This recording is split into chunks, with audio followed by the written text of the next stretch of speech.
Welcome to the Ang&Geno show, where we talk about ways for you to grow your life and your business. Those who refuse to risk and grow get swallowed up by life. You know, that ties well with another one that I actually use in my training classes for people. It says, you know what happens to people that stay middle of the road? They get run over. Because so many people, yeah, I love that one, because so many people is like, well, you know, I'm average. I don't, you know, they don't want to work harder to be above average, or they just, I'm good. I'm getting by. Everything's great. Yeah, But it's someone else comes over and crushes them. I was watching that Michael Jordan series, The Last Dance. The Last Dance. It's such a weird title because it's not basketball, that my brain doesn't remember it. But what you're talking about is something that they were relaying, a conversation between Michael Jordan and his college coach. And he wanted to get more playtime. He wanted to prove himself. And his coach said, so what did you do that makes you so special? Why aren't you a better player? And he says, well, I worked as hard as everybody else did in high school.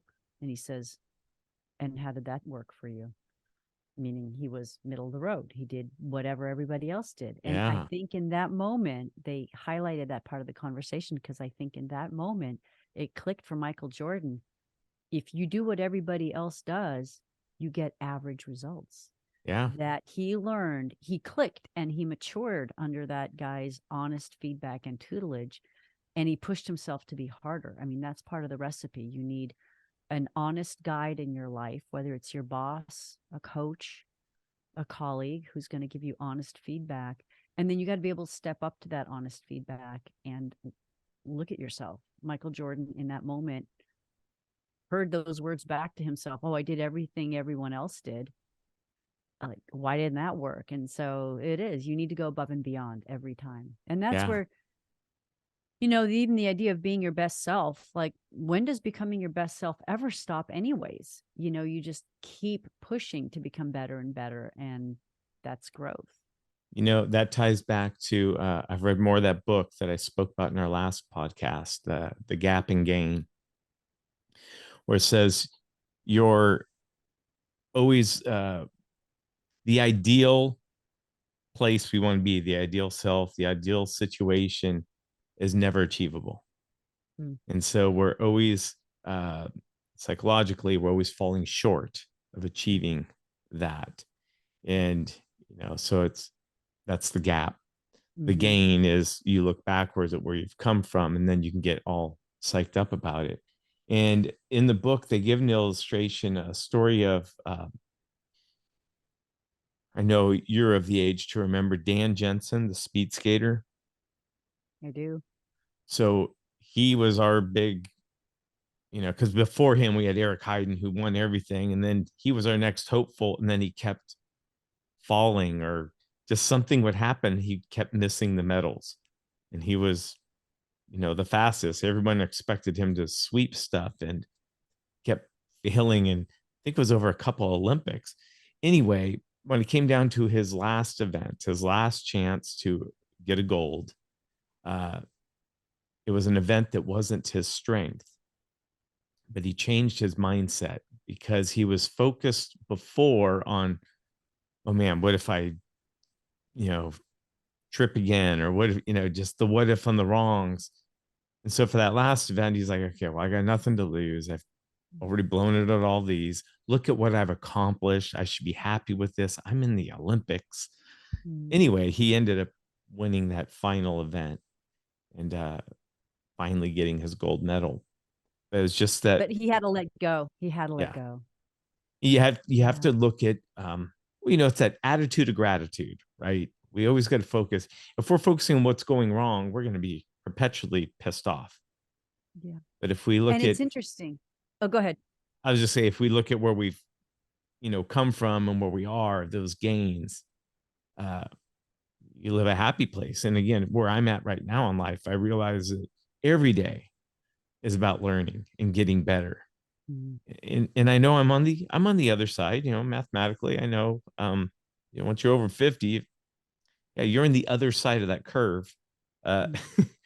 but I'm more open to learning today than I ever was. Yeah. Eh, we, there's so much evidence for continued growth um, in brain research. In my When I was at UCLA, I worked in a lab, and it was the early years of understanding brain plasticity, and we thought that the brain had learning periods that were confined to childhood. And this was before we realized that the brain doesn't even finish growing till 25. We didn't know that when I was in these labs. And so we thought in those days, scientists thought that the learning opportunities was limited to childhood. And so it's grown. We now know the brain isn't even finished until 25. And what we have continued now, and some of that lab work was a part of it, it was very interesting, was, it's the evidence to show that we are continual learners, and that this notion of brain plasticity, we learn a little, the more we learn, the better we get at learning, right? So like everything, a body in motion stays in motion. And but you're right, even you could say even quote unquote over 50, it's important to see growth and learning as a way to kind of like remind yourself that you're alive. Our body and our brains are still growing. um Well, so yeah, brain plasticity, that's the evidence. The research around learning is brain plasticity is what learning is. It's building a neuron because you have to work on something in your brain's like, it's like saying we got to plug in an extra extension cord here, right? Like we need a little bit more brain power on something. And so neurons are the little extension cords. And the more power we need, the more the brain will respond and say, okay, I got more, but I'm not going to plug them in until you need them. The brain's also an efficiency machine. It's powerful, but it's also an efficiency machine. It's not going to put itself into a harder gear until you ask it to do something. So that's why I say, sitting around and scrolling, not very demanding on the brain. yeah. I always say creating content is the powerful part of what social media is. If you're exclusively a consumer of the content, then I don't think you're sharpening your brain. You may learn it, you may be learning some things and applying them. That's better. But endless, mindless scrolling, it's like reading a magazine all day and just never putting it down. We'd never do that in our pre-social media life, and Yeah. so a lot of brain time. I was just sharing. So I'd mentioned before I was kind of called up by a client to do an emergency fix to the sales department. For the last couple months, their numbers have been way down, and this is the time of year they should be up. Things get easier. Anyway, I went up there, and I'm really proud of the success. Doubled their close ratio, which was awesome. But one of the things I was explaining to them is like, guys, it isn't all about just work. We got to be doing other things. And Mm. I shared with them what I do in my life. I said, I've got my career, which I love. I get to help people. It's very spiritually rewarding. Um, but then I've got my physical self that I work on. I'm a cyclist. I got a personal trainer at the gym. I'm always keeping my body at its peak, which is an interesting thing to say, keeping your body at its peak for its age, because I am far from my peak at this point in life, which is funny. Um, but then there's other things. Like I always encourage people to do something different than their work, like have a hobby that totally takes your mind Mm. away from what you're doing. And I share with them, I do TikToks, and I write these little music stories, things about a band or a song or something. And I got 100,000 followers that, on a daily basis, I'm being told multiple times what an amazing storyteller I am. Well, it it makes me smile, as I'm happy that people think that. It also makes me smile that, like, me, good storyteller. So, but it's that creative side. So I'm feeding this creative side, and it's something totally different. And I'm creating rather than just scrolling, right? The other thing I'm doing right now is I share with you, Val and I are going to Spain in September. Mm. I got the Duolingo app out. I'm I'm consumed by it. It's like I'm learning, and brings joy. Yeah, You know, it does. because And it's interesting that you know, you are curious, and curiosity isn't necessarily switched on for everybody. A lot of people have negative associations to learning new things. A lot of people don't have an open attitude. It's hard for me to crawl into that space. Sometimes with my coaching clients, I can find a place where they just like don't care about a whole area that they're managing. They've got someone leading this area and they're just not interested. And we talk about, that lack of interest is a risk, and I'm a lot like you. I've got way more on my plate than can fit, and I love it. And it's the newness, it's the experiences. And I love how you're preparing for Spain with building your language skills, and you'll arrive ready to try out some stuff. But I mean, you probably crawl into that space with some people where they're like, remember we talked about another one of our podcasts, how you said, who's going to try this new method? And only two people raised their hands. yeah, And you and I were talking about how frustrating. And, I'm not saying that either of us give up on those other, you know, remaining hands that weren't up, but there's different work to be done with those people to help them get to a point where that newness and that curiosity is something they feel capable of taking on. Sometimes, we put up a lot of roadblocks inside ourselves. Sometimes you and I are more trained to tear them down for ourselves, confront them, have that self-reflective conversation. But I think in coaching, I think there's a lot of those conversations of, first, the coach identifies the barriers for the client, and and has to identify them in a way that's helpful, and not critical. And then the next part of the journey is to help an individual start to identify their own barriers, because that's when they can do that. I call it out in the wild rather than in the safety of the safety net of a coaching session. And once they start doing that, I think it's really, I don't see that it's captivating for people to realize, hey, wow, I can see this for myself. I can see my own roadblocks and work around them. yeah. You got me thinking. When we talk about people, I'm thinking there's lots of people who do what we do. There's some great ones out there, I'm sure. How many people actually engage in someone like us to help them? It's Mm. so rare. And again, maybe a lot of people can't afford it.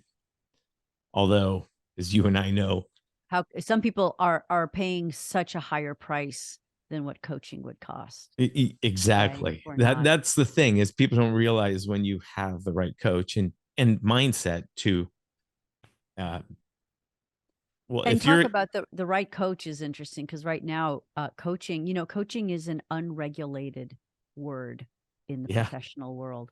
You can be any kind. I think in sports, you might, need like a coaching certificate. You need a safe sport pass if you're coaching kids, etc. But coaching right now is a very undefined word. And so, you can see out there a lot of people just going, oh, hey, I'm good looking. I look good on a camera. I can smile, and I'm persuasive. Let me be a coach. And I think there's risk there, because people will fall prey to a great sales model, but not end up with someone that helps them get into deep water and back out. And I think people can risk uh, getting pushed into action too quickly by a coach, being coached by someone who doesn't understand business. And the risk when you are coaching someone in their livelihood, we're not like, I don't know, painting coaches or language skill coaches.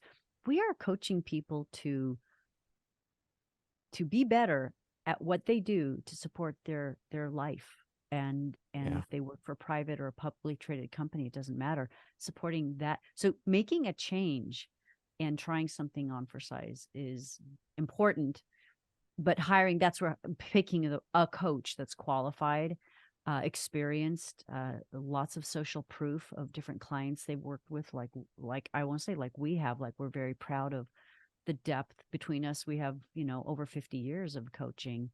Um, Humanion, I'm a second generation coach. My father, one of the pioneers of this whole world of executive development, coaching, team effectiveness.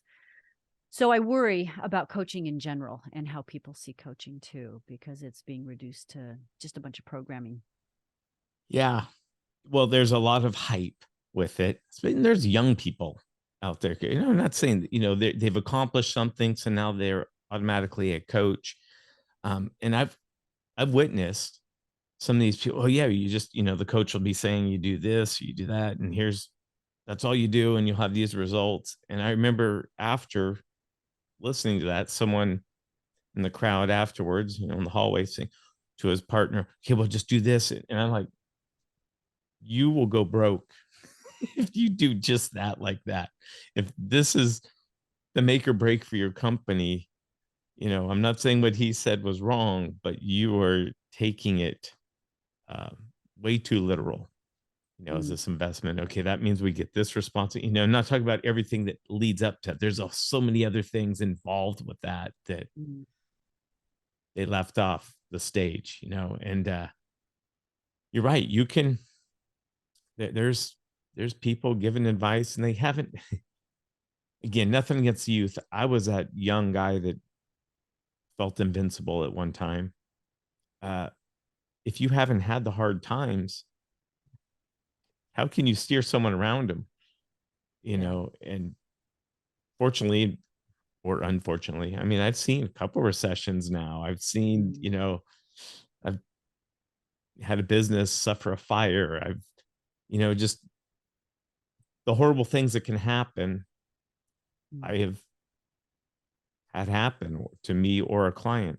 And so, And you also, in that experience, you also understand the emotional toll those things take. And I think oh yeah, when you have, uh, you know, when you have people contemplating something and you can lay out for them, think about what could happen if you succeed, and think about what happens if you act impulsively and you fail. What does that risk really look like? Because I think, life isn't a video game do-over where you just click new game, and there is a groove in our brain that video games create where it's just like, oh, just start over. Let's just start the game over. It's okay. We'll get to the next level next time. And life has do-overs, but there's only a certain number of do-overs you can get in life.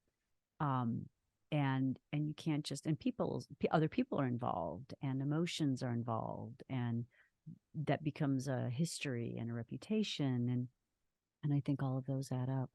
So yeah, I think the wisdom of the coach, the experience, is important. And it doesn't necessarily have to be age, but it's what has that person experienced. yeah, Uh, yeah. and I've known some young leaders that were phenomenal. mm, Again, the common thread between all great leaders, no matter what the age, is humility. mm, I would You got to agree. be humble. Self-reflect and that humility, because I think that captures a lot of what we've talked about so far. It captures curiosity, because if you're humble, it means you're going to be willing and open for other ideas to take in. It's about accepting when you may not be right. Humility is about not expecting yourself or others to be perfect and acknowledging that. Yeah. And it's an important I thought. don't know how we ended up here, and we always find a way to, you And know, we do. our conversation. Like when I'm titling our podcast, I was like, well, what was this one about? I know we talked about this, but it went Well, and I somewhere think else. today is musing on some of our favorite quotes, Yeah. sort of a disparate jump around some of our favorite quotes. I've got my next one that I've got that I love is the best preparation for tomorrow is doing your best today. And a lot Like of it. people have this "I'll do it tomorrow" feeling. Okay, I'll do it tomorrow. I'll just do it tomorrow. And it's a different set of preparation to say doing your best today is your preparation for tomorrow. What do I need to do for tomorrow? Be your best today and Yeah, I love identify. that because there's so many people like, I need to stop procrastinating starting tomorrow. Right? Yeah. And that's something that I guess I've never understood. Like the New Year's resolution, I'm like, I don't believe in them. If you believe in doing something, start doing it the moment you decide it's worth doing. Yeah.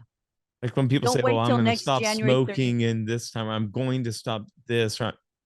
Really? Why don't you do it right now? Mm. And I've always been that way. And I pick at my nails. I'm one of those, fidgety. That's why I like having the Rubik's cube nearby, although it makes a bunch of noise while I'm podcasting here. So Look I at the am picking. clack of the Rubik's Cube. um, but I forgot where I was going.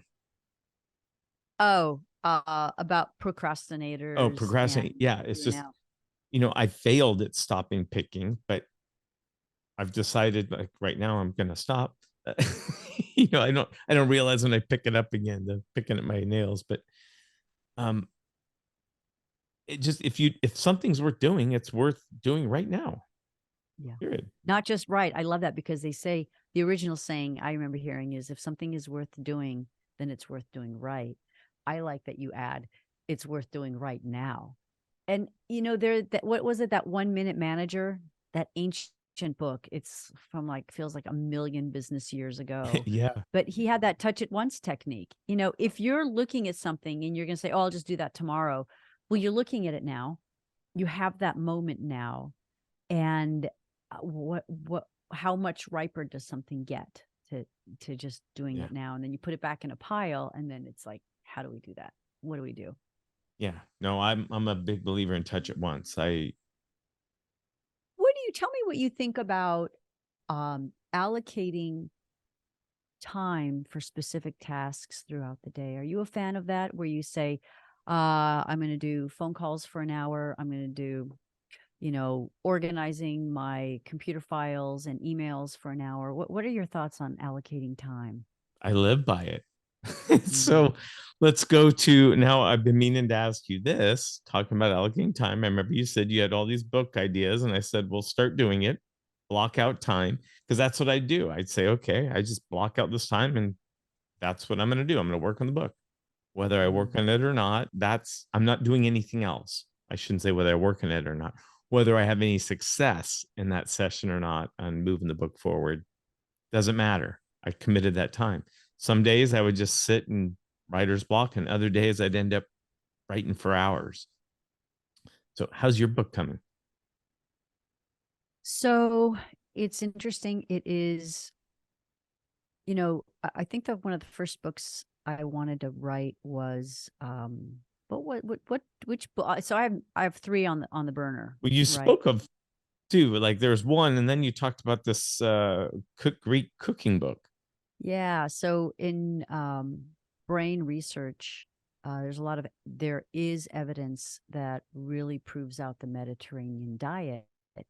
And so many of, a lot of executives start looking, they want to be, they go in for their executive health checkup, and then they get very interested to find out that I teach at UCLA and I'm interested in brain health and what research supports the best brain health. And the Mediterranean diet is a significant part of what makes for a healthy body, but also a healthy brain, that the brain really responds to the Mediterranean diet. So they would ask, well, what do I need to eat? I mean, there are people that, for example, a bowl of cereal, a cup of orange juice is not a great breakfast for your brain. It's a lot of sugar, a lot of processed carbs. And so that's an example. And it's a Mediterranean diet. People ask me, well, what should I be eating? So I pulled together a series of recipes specifically from the Greek Mediterranean diet, because the Greek Mediterranean diet is, for example, a little less pasta heavy than the Italian diet. So there's a lot less gluten in the Greek Mediterranean diet because we don't have fields of wheat. Although Greeks do produce amazing pasta, it's not as prolific in the diet. So I pulled together, I've got about 15, 20 recipes. So that's one book. that I'm pulling together. I think so that's complete, I have to say. So I went through the recipes. It's complete. I actually took some out. So that's complete. I think what that book needs is formatting. How do I publish it? I think I'm at the edge of my limit of, I'm the writer, but I don't know what comes after writing. So that book is done. And I've really been shaping up a second book, which is an evidence-based approach using research and its findings to how to become a better leader. And it's looking at 4 real important phases: the managing self, managing others, managing the business, and then balance and mastery. Because you got to do all 3. That's what you're juggling. The 3 balls you're juggling. And as a leader, and I call leadership, you can be a supervisor on a nut manufacturing floor. You can be a project manager, on a construction site. You can be a finance manager in a banking firm. It doesn't matter if you're managing yourself or or a large team or small team. I'm not, when I talk about leaders, I'm not always talking about the owners or the CEOs or the CFOs or the COOs, but it's really people that are leading others. That's the complexity, regardless of how high up you go. So it's those 4 areas. So that's the next book. I'm fleshing that out next. So I've kind of gone in. One book is on the back burner, done on the back burner. Kind of, I got to figure out what to do next. Okay, so I think here's a good lesson for our listeners and you. Okay, so it's back burner to how long? What are the steps you need? You probably need some pictures. So I'd be saying, let's get someone that can take good pictures of the food, prepare the dishes, and because you'll need that for your book. Get Yep. that, and then I have photos. I don't know that the photos look all that great. So that's where I realize, I'm cowed by the challenge of, it takes a lot to get into that beautiful photography. Right. So that is my next focus, isn't it? To finish that through. Yeah, because that was, again, I told you, with my book, I had double the words that I wanted for the book. And it took me longer to go from that to what I published than writing the actual book. Because this is the stuff, writing can be easy for us, right? But those other details that we've never published a book. We never, again, the audio book, because I recorded the audio version of it. I thought I'd release that like right away. Well, I had to do that 2 times or 3 times because I didn't know that process and didn't record it in the right, hertz or whatever it was. Interesting.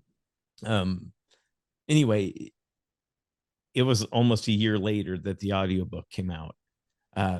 But I kept at it. It's so easy for us to just, well, I did this. I'm not quite sure what to do. Well, when are you going to be quite sure? Probably never. So just do it. I got to dig into that other unknown stuff is what's next. Just do. I mean, is there, image editor or someone, or you can hire a designer that can just make it a pretty book as well, because the cookbooks are usually pretty. Exactly. It's a lot easier than just a pure copybook. So yeah, I wouldn't back burner it all the way. I'm not saying don't start the other book, but I'm saying, you know what? I would still block out on my calendar. You asked me, what do? I would definitely have, I need to get this done. It's on my to-do list. It's got stars next to it, and it's on my calendar. That's how great. I function.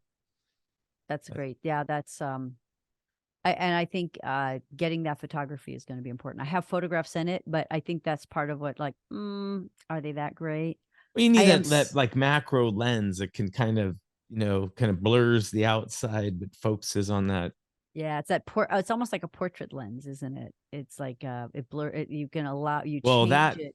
portrait lens, that's you get the telephoto where you zoom in on the face and that makes the back blurry. I know some real photographers listening go, that isn't how you do it, Geno. But no, we don't know what we're talking about, but we think we know. We're trying. Yeah, and I'm so fired up by this new set of topics, right? And this is where I think having staff on hand is nice to just hand that off to, and I think it's maybe handing that book off somewhere else to have that done. So I think that's my next exploration is handing those off It to. sounds like a great book. You know, It's simple. Yeah. yeah, It's brain simple. food. I mean, yeah, I imagine there's already stuff like that out there, but it seems to be, cookbooks for my friends that are culinary, you know, it's funny. The best cooks I know have a kitchen cabinet full of cookbooks. Mm, yeah. You know, It's fun. It's fun. yeah, It's fun to try something new. I'm not And that there's person. Valerie's great about it. context. Yeah, and it's a little bit of the medit it's the Greek mindset too. It goes into what are some of the core Greek mindsets that also set up, because we know it's not just the food, it's also the mindset. You talk about mindsets a lot together, you and I. Even when we don't use the word mindset, we talk about, getting into the right mindset to help change the way we look at things. Um, and so I think some of the Greek mindsets are interesting. Anyways, neither here nor there for our well, build your life and build your business, right? So I guess this Yeah. is on the building the life side. We need good health, good brain health. And man, there's a lot of great information floating out now about how to eat better. Never that, we know more every time, our knowledge is increasing around what we need to eat or what we don't need to eat too. Yeah. No, it's funny. And we should probably wrap up soon. But when you talk about, I was talking about food and eating right. I grew up, we were poor. Um, but we ate healthy. And that was because we couldn't afford to buy all that processed stuff. And that was still kind of new. I mean, now it's everywhere processed. Like rice farmers used to just sell rice. Now their rice farmers sell all these different Flavorings pre-prepped. and Yeah. So, but growing up poor, my dad would, buy a turkey. It wasn't just for Thanksgiving. It was, you'd buy a turkey because that was a cheap way to feed us for multiple days. You'd get a couple meals out of the turkey, then you get turkey sandwiches and then turkey soup. And, yep. so we were always eating healthy. Um, And I think that's a lost art. I think yeah. I remember watching 60 Minutes where they followed a couple different moms through the market and watched how they purchased food and where the food value went. And I remember there was one mom who literally, went to the frozen aisle and bought, 7 pizzas. And a lot of it was, while it sounds cheap, it, for with the price of one pizza, this was, 20 years ago I saw this. So prices would be, scaled differently.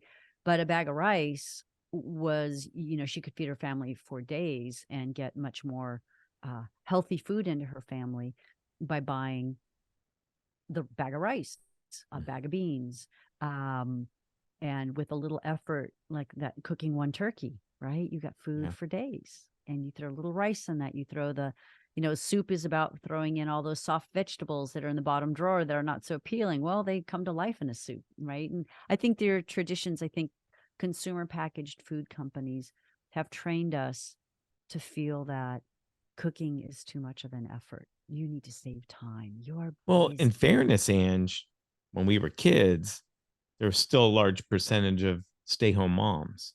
Mm-hmm. A lot of families in our country, anyway, can't afford to have the mom stay home. Agree. And I think so. I think when we talk about, I encourage people to, when they want to eat healthier, how do busy people eat healthier? Well, like you say, you cook a turkey on a weekend, right? Let the oven cook the oven cooks the turkey. I always say Right. you don't have to cook the turkey. The oven, you just put it in the oven. And I try to simplify this whole frame of mind because they know it takes 3 hours to cook a turkey or 2 hours to cook a turkey. And I say, well, the oven's cooking the turkey. You can do Yeah. other things. You can watch a movie. You can, Right. play with your kids and, or be outside. And, but, you cook a turkey, like you said, you have your Sunday dinner and then you have sandwiches and then you have your, turkey with pasta. And then the next day you have turkey with rice. And then the last day you have turkey soup. You boil all the bones up and the leftover meat. And that's a 5-day meal right there. Yeah. And people say, yeah, but turkey gets so boring. And I'm like, well, if you're really hungry, it right sizes your appetite because when you're really hungry, you will eat anything. And we talk about how overweight we tend to be in our country. And I think it's because people are like, well, I've got a craving for this and this and this. So we're feeding our craving not our appetite. And I say, when you eat turkey all week, you're like, I just feel like a bowl. I'm not that hungry. Yeah. It's I look at food two ways. And I love food, good food, great food. Looking forward to my trip to Spain for all the tapas. Love Mm. tapas. So at home though, I just eat for nutritional value. I'll eat turkey every day if it was simple for me. In fact, when I was single, that was pretty much I had very simple, same diet. I didn't need a grocery list because I eat the same thing every week. So what do But I you would like to eat? Like what's a go-to lunch for you when you're working? Might be good for listeners to hear some of your examples. I do a lot of smoothies. Mm. That's helps me keep the weight off. It's for some reason just fruit smoothies. Um, so breakfast every day. I make my own granola.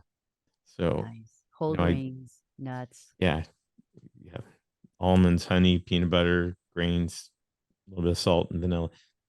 That's it. So I make that and I'll have that with yogurt and a fresh fruit, strawberry. Well, right now, strawberry stands are everywhere. So we're eating those. Otherwise, it's bananas every morning, period, Mm. for decades now. Um, People don't you get bored of that? Like, no. Mm. It Do tastes, you have your recipe for your granola? yeah, I pretty much just told you what it is, but But we should post it. I wonder if the listeners would love to try your granola. I'd love to try your granola. Gino, that was so much fun. Thanks for your time today. I enjoyed listening and sharing some ideas. yes, again, that was fun. I know we started off in one spot and we ended in a totally different one, but I love those journeys. I Always love not fun. knowing where we're going sometimes. It keeps things interesting, that's It for does. sure. All right. So until our next journey. I bid you adieu.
buying the bag of rice, a bag of beans, um, and with a little effort like that, cooking one turkey, right? You got food Yeah. for days, and you throw a little rice in that. You throw the, soup is about throwing in all those soft vegetables that are in the bottom drawer that are not so appealing. Well, they come to life in a soup, right? And I think there are traditions. I think consumer packaged food companies have trained us to feel that cooking is too much of an effort. You need to save time. You're Well, in busy. fairness, Ange, when we were kids, there was still a large percentage of stay-home moms.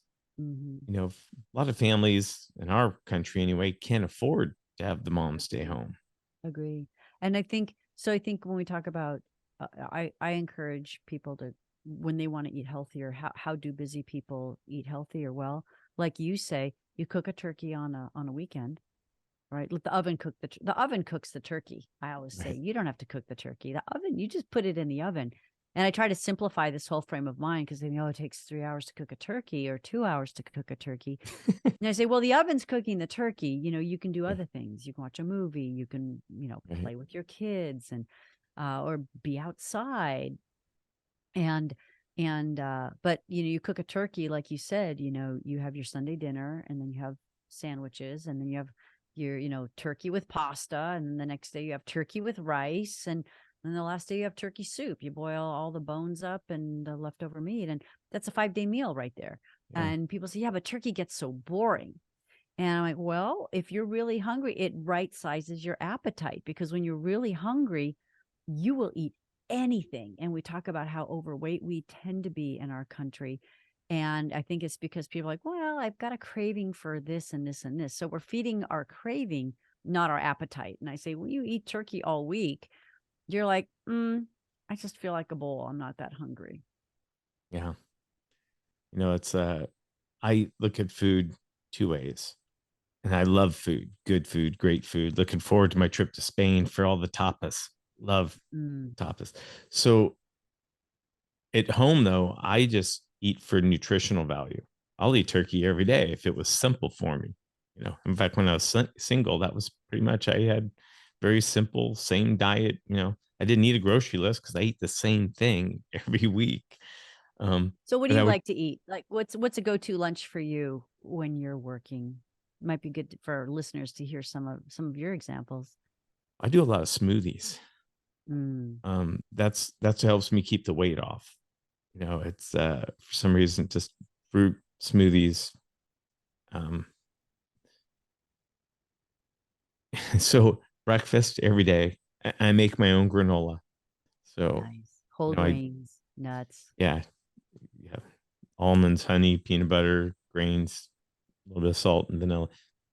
That's it. So I make that and I'll have that with yogurt and a fresh fruit, strawberry. Well, right now, strawberry stands are everywhere. So we're eating those. Otherwise, it's bananas every morning, period, Mm. for decades now. Um, People don't you get bored of that? Like, no. Mm. It Do tastes, you have your recipe for your granola? yeah, I pretty much just told you what it is, but But we should post it. I wonder if the listeners would love to try your granola. I'd love to try your granola. well, it is good. What I love about it's better than anything you can buy, in my opinion. And it's way cheaper to Yeah. make it. Well, and it doesn't have that mysterious natural flavor, which is Yeah, MSG in disguise and how yeah. they've, but anyways, yeah, it's devoid of a lot of things. Let me ask, do you bake yours, Hmm. bake it up and crisp it up a little bit? Yeah, yeah, yeah. Well, you have to get so it's not all sticky because I do a lot of honey and peanut butter. So, um, So yeah. does it come in clusters? So I used to do what I would call more like a muesli granola where it's unbaked Mm, and take a big jar and I layer certain things in, like I layer my rolled oats, raw rolled oats, and then nuts, and then coconut flakes and raisins. And I might put in like a smattering of puffed rice, unsweetened puffed rice, and just kind of mix that up. But I like the baked one because I think cooking the oats a little bit is nice, toasted yeah. oats. Yeah, and you got to be careful. You got to, and I've figured out how to do it because I like almonds in there. And if you do the almonds too much, they taste horrible. You have to just barely toast. Oh, And if they get overcooked. if they get overcooked, it's ruined. So, Interesting.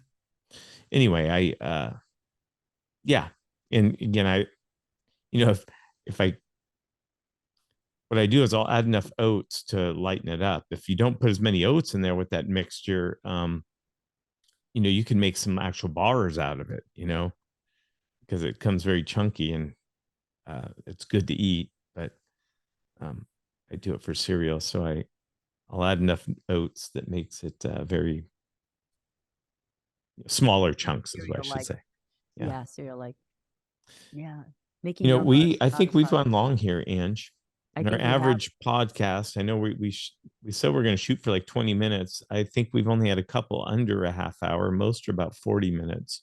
So maybe we even cut out some of this cooking stuff if Yeah. it feels like too much of a departure for you. I loved it, but I don't know what we do with that. So maybe we just come to that other pause and we and I that think way. everybody's even going to hear this part of the conversation. I don't know. Oh ye of little faith. We gotta Well, have faith. we didn't even do an official welcome start to this No, one. We just went right in. So this will be a tough one to edit, but yeah, or let's do you want to quickly do another one later? Let me know. um, well, so See, I think we could just do some of our favorite quotes, and I think you could cut it like if you cut it the 20-minute mark and just we should just do a quick open and close that you can just insert in the beginning and in the end. We do that right now. Um we yeah, could well, just we should do trap it into our let's do that quotes. real quick because this one will be a harder one to edit. And the problem is it's easy to say that, Ange, but we talk right into each other because we're conversational. It doesn't really have. I think on this one we had some pauses. There's one. So, Okay. hey Gino, how are you doing today? Ange, it's always fun to see you. I'm looking forward to today's randomness, I'm certain of. Yes, yeah, going through some of our favorite quotes and some of the meaning behind them. I'm looking forward to it. Me Let's too. get started. Okay, there's that. Okay. And we say, hey, Gino. No, I don't want to start with that one. Pause. Are we Well, doing that the was fun, close Gino. now? Yeah, we're doing the Okay. close. All right. Good. Gino, that was so much fun. Thanks for your time today. I enjoyed listening and sharing some ideas. Yes. Again, that was fun. I know we started off in one spot and we ended in a totally different one, but I love those journeys. I Always love not fun. knowing where we're going sometimes. It keeps things interesting, that's It for does. sure. All right. So until our next journey. I bid you adieu. Bye. Okay. Let me stop that there. So Ooh, I was thinking, so because now we have three in the queue, and of course Monday we'll be back down to two. So this will be so this is keeping us at three in the queue, which is good. I'll want to stack up a couple before I go to Spain, like to have yes, in a couple September. extra. Yeah, for sure. And I'm leaving I'll be in Spain, but I leave the 27th to the 18th and